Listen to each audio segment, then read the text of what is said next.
Hello and welcome back to the Faith Life. Welcome to part two of our series looking at stress.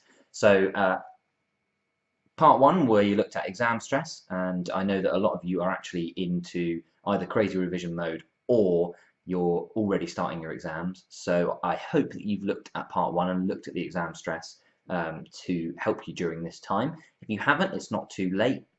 If you're about to start exams or you've already started exams, please do look at part one of this stress series. I think you'll find it really helpful. And now we're on to part two, and we're looking at stress over what next. So what's going to come next. And the first part was kind of solely focused on those that are doing exams, because it is a really big time for those doing exams. Whereas this video, hopefully you'll find helpful no matter kind of where you're at in life. So yes, if you're doing exams or have just finished exams, then you're going to be stressing about what's going to come next, whether it's going to be university, college, whether you're just going to go straight into a job. But also it might be that you're just finishing university and you're going into a job, or you're trying to think about what job to go into. That's a stressful time. Or it might be that you're already in a job, but you're thinking, you know what, I don't think this is for me, or I feel like I'm being called to go and do something else. And there's stress there as well, whether it's knowing what to do next or knowing if the opportunities are going to come up.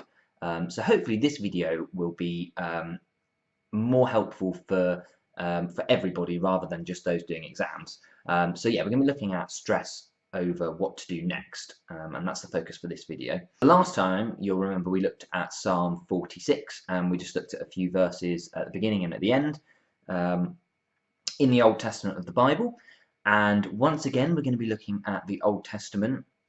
I know, like, what? More Old Testament? How is this possible? But yes, it is, and actually, again, should be really helpful. So today we're going to be looking at Exodus.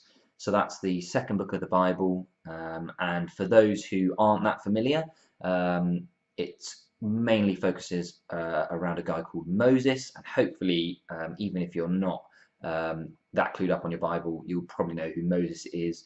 He's the one who went into Egypt, freed the Israelites. So God kind of came in the form of a burning bush and said to Moses, I want you to go to Egypt and I want you to free my people. And Moses was, probably like most of us, was like, no, I don't think so. I think you've got the wrong guy. That's definitely not me. And God's kind of like, no, it is. You're going to go. So eventually Moses goes to Egypt, and we have the 10 plagues, because he goes to Pharaoh and says, let the Israelites go, let my people go.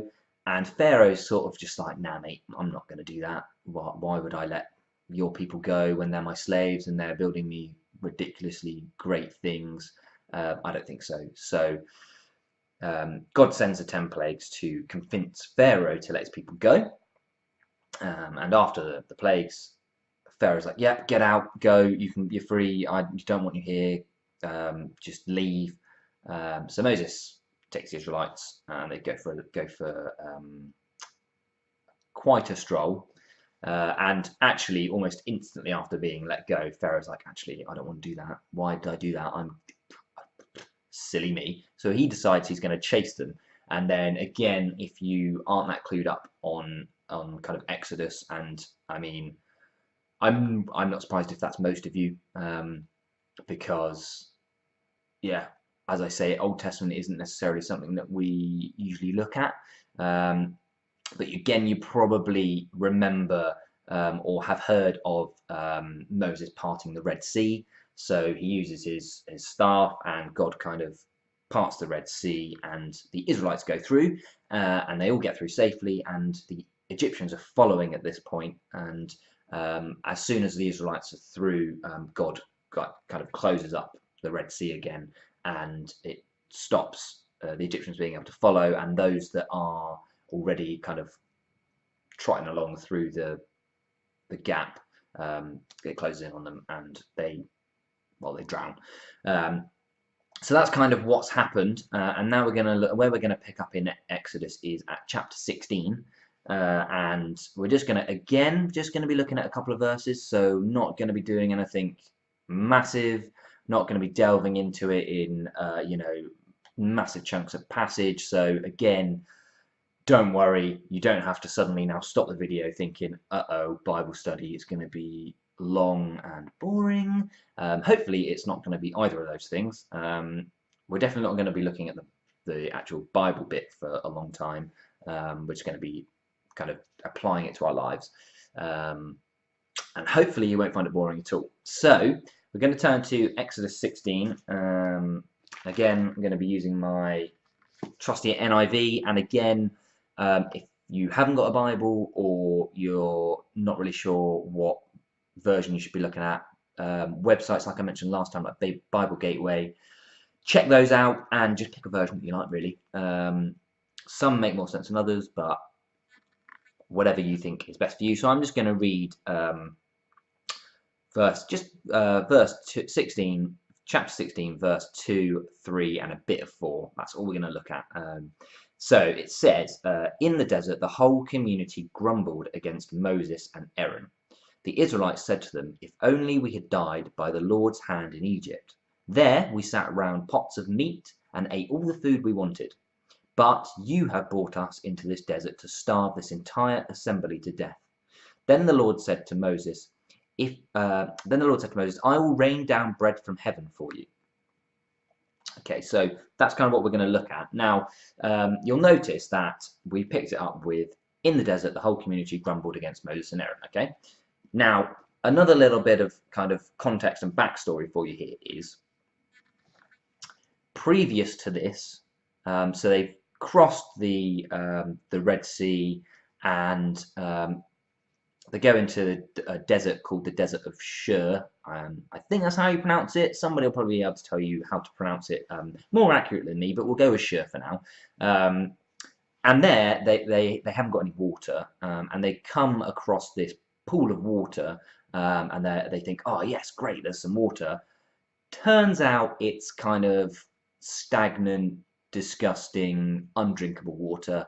And again, this is before chapter 16 that we're looking at now. They grumble and are like, oh great, we're gonna die of dehydration because we've got no water. So Moses, being a man of God, very kind of faithful to God, he says, Lord, we haven't got any water, please help us, is effectively what he says. And God kind of says, okay, you see that plank of wood there? I want you to pick it up and chuck it in the water, and then you'll be able to drink the water. So Moses, being faithful, he's like, okay, cool, yeah, pick up the plank of wood, he chucks it in the water, and then, lo and behold, the water's then drinkable. So everybody gets a drink. After complaining, they're grumbling, they're like, oh, no, we've got no water, we're going to die. God provides the water for them, and then they're all happy, and off they go again. And then we pick it up in 16. They are in another desert, and this time they run out of food. And again, their first response to not having any food is they grumble and complain. Despite God already providing water for them when they didn't think that was going to be possible and didn't think it was going to happen, they thought, oh no, we've run out of water. God provided for them. But instead of thinking, oh, it's okay, God gave us water from just getting Moses to chuck a plank of wood in some horrible water, surely he'll sort us out with some food. They don't do that. Their first thought is grumble, grumble, grumble, complain, complain, complain. Everything is terrible and we've got no food, we're going to die.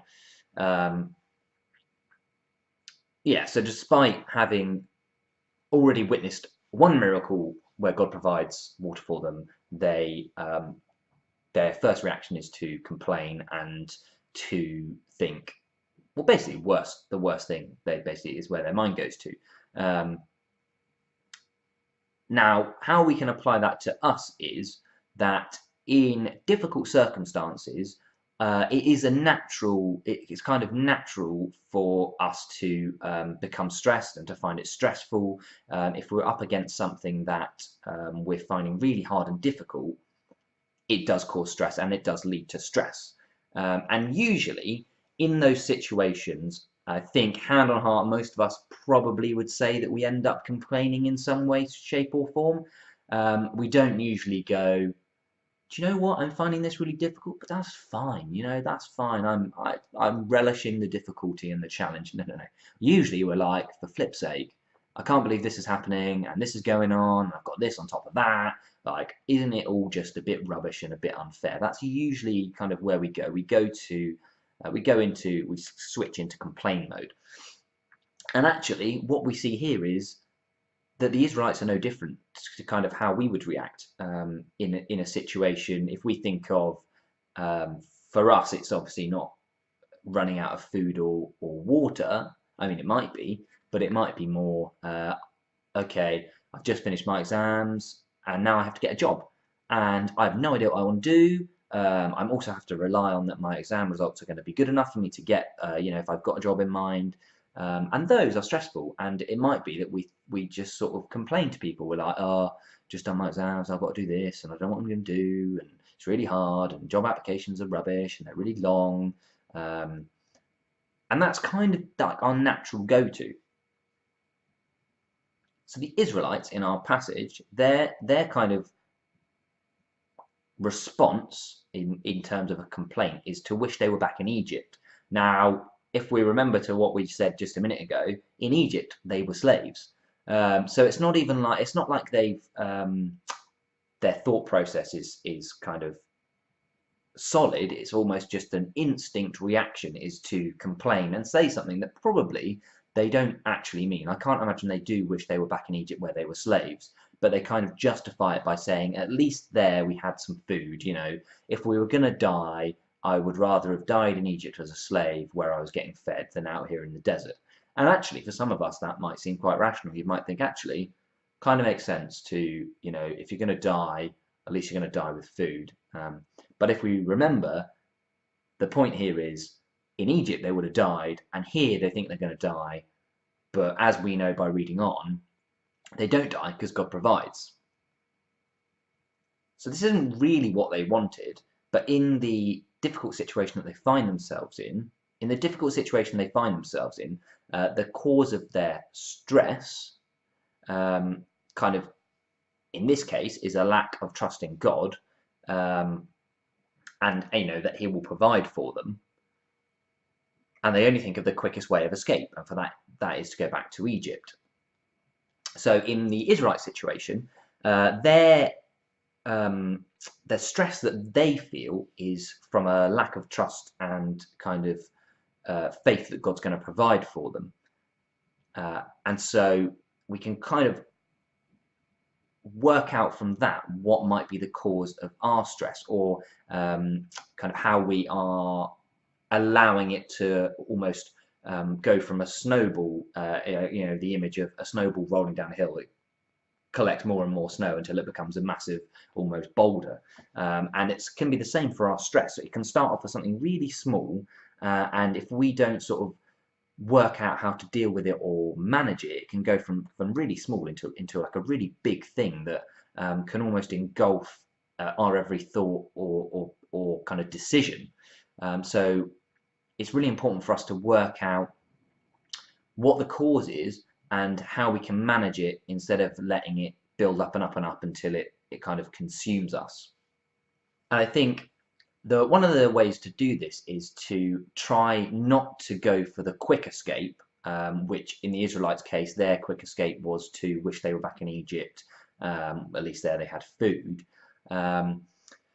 For us, our quick escape, it could be something as simple as just ignoring what's to come, or we might half-heartedly apply for a job, and our quick escape is just to think it doesn't matter, it's just a job. Or we put our every effort into our exams or our job applications, and we kind of just say to ourselves, it doesn't matter if I don't get it, when actually we're really, really stressed about it. And so the kind of the way we need to work out how to manage our stress is actually to kind of, almost like the Israelites failed to do, we need to trust God. So in Exodus chapter 16 that we read, the Israelites grumble and complain and don't have, that they don't have any food, and then their quick escape route is to wish they were back in Egypt.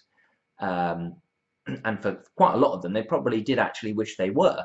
But then we see in the next verse, Moses goes to God, faithfully goes to God, and God says, "Oh, you know what? Yes, I will provide food for you." And he doesn't just sort of, make a cow rock up that they're like, "Oh, we can have some food." No, he makes it rain bread from heaven. So he provides a ridiculous miracle for them. And if he does that for the Israelites, then we can be assured that he'll help us. So what we need to remember is to try and focus our, when we're feeling stressed, we need to try and take time out to focus on God and trust in Him that He will provide for us. And it might be that that job application that we've stressed about, when we actually go to God about it, it might not be the right job for us anyway. And if we wholeheartedly trust in Him, He will provide for us. And that provision will be, if we feel like we are being called to work and we go to God with that, then He will provide the job that He wants us to do and that we'll really enjoy.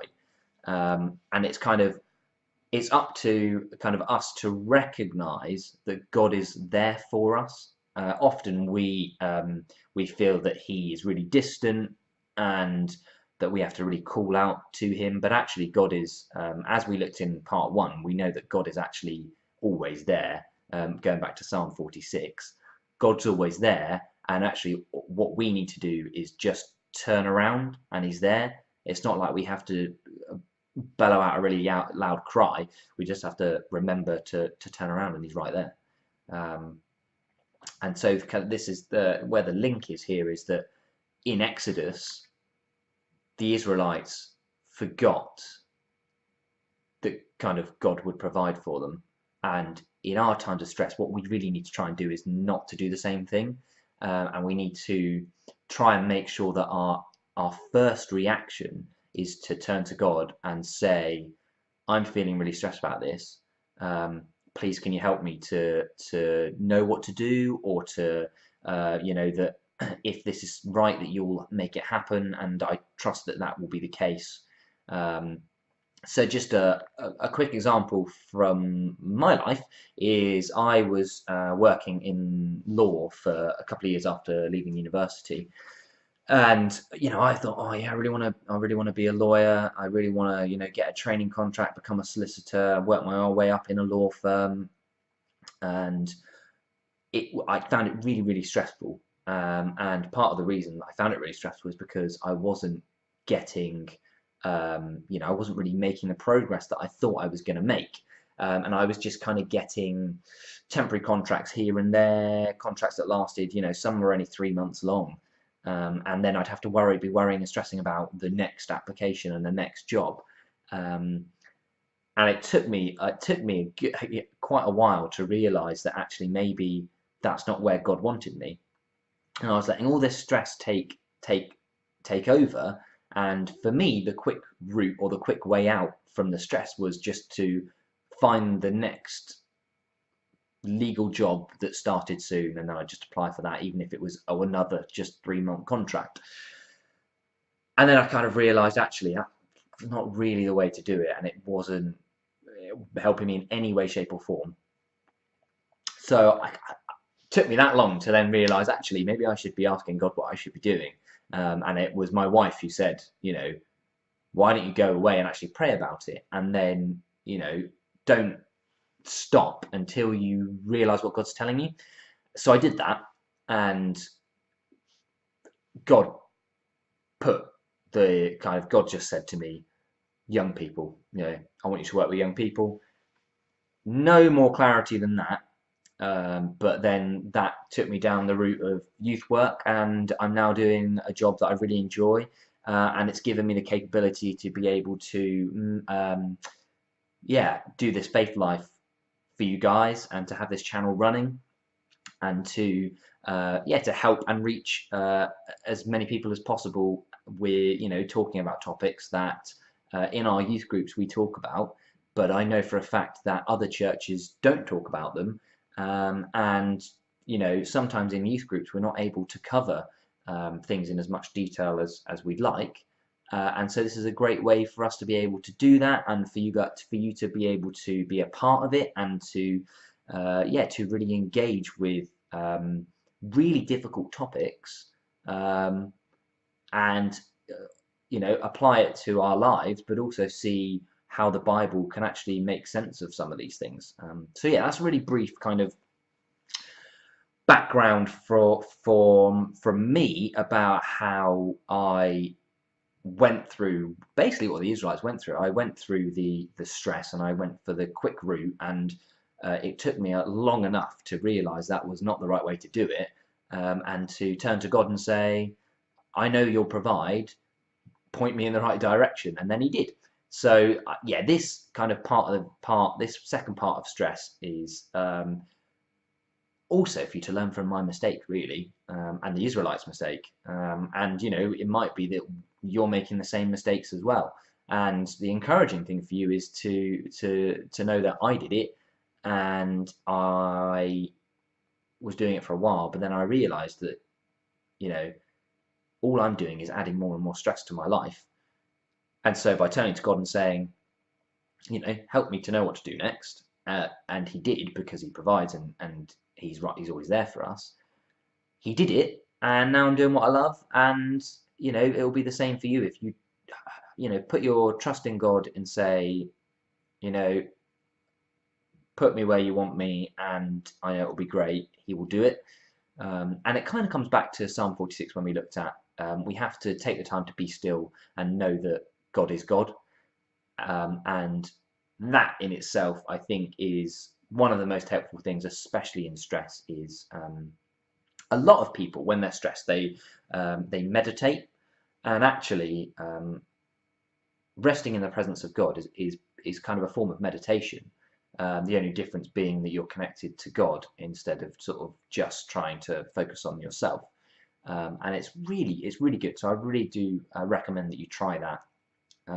So yeah, that's kind of all I wanted to say about stress over what next. And I know that it's kind of been quite a brief look into stress over, you know, what's going to come next in life.